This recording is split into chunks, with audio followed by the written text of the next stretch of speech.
Clay Clam Clang 3 គូជាមួយនឹងខ្ញុំ MC កុងពីក្រុមការងារ Gold Khmer Sport ជំរាបសួរស្ដីបងប្អូនប្រិយមិត្តដែលចូលចិត្តនឹងទស្សនានៅវីដេអូទូទាយលទ្ធផលបាល់3គូរបស់ខ្ញុំផ្ទាល់ហើយថ្ងៃនេះវិលមកជួបជាមួយនឹងខ្ញុំនៅក្នុងការទូទាយលទ្ធផលបាល់3គូនៅក្នុងជំនួបមិត្តភាពអន្តរជាតិហើយបងប្អូនគិតថាជំនួប3គូដែល admin លើកមកខាងលើនេះនឹងបញ្ចប់ទៅដោយលទ្ធផលប្រមាណទៅនឹងប្រមាណបងប្អូនអាចចូល comment លេខកម្សាន្តនៅក្រោមវីដេអូមួយនេះ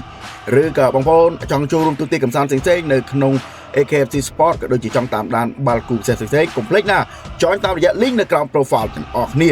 តោះឥឡូវកុំឲ្យខាតពេលសម្រាប់3គូជម្រើសជាតិនៅក្នុងថ្ងៃនេះគូទី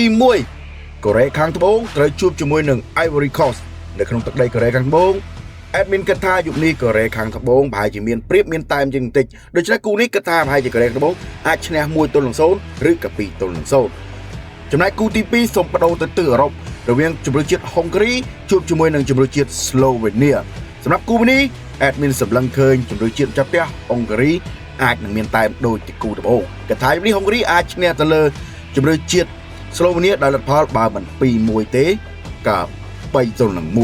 ចំណែកគូចុងក្រោយវិញមើលតែអាវគឺទៅដឹងហើយរវាងជម្រើសជាតិម៉ាក់ស៊ីកូមកពីអាមេរិកឡាទីនត្រូវជួបជាមួយនឹងក្រុមជម្រើសជាតិរបស់ពូដូគឺប៉ូទុយហ្គាល់សម្រាប់គូនេះ admin សូមស្រឡាញ់ប៉ូទុយហ្គាល់ពេញបេះដូងហើយដោយសារជា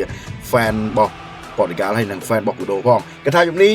ប៉ូទុយហ្គាល់អាចហូបចុកទៅលើម្ចាស់ផ្ទះម៉ាក់ស៊ីកូ1-0ចូលបងប្អូនយល់ឃើញដូចដែលខ្ញុំលទ្ធផលទូទាយដែរឬក៏យ៉ាងណាកុំភ្លេចណា comment លេខកម្សាន្តនៅក្រោមវីដេអូនេះទាំងអស់គ្នាតែបើបងប្អូនចង់ចូលរួមទូទាយកម្សាន្តក៏ដូចជាតាមដានគូផ្សេងៗកុំភ្លេច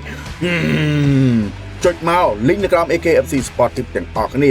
ហើយចុងក្រោយកុំភ្លេចចុច like ចុច share follow admin ម្នាក់មួយផងពីក្រុមការងារ Gold Khmer Sport សូមអរគុណជម្រាបលាអ្នកទាំងអស់គ្នា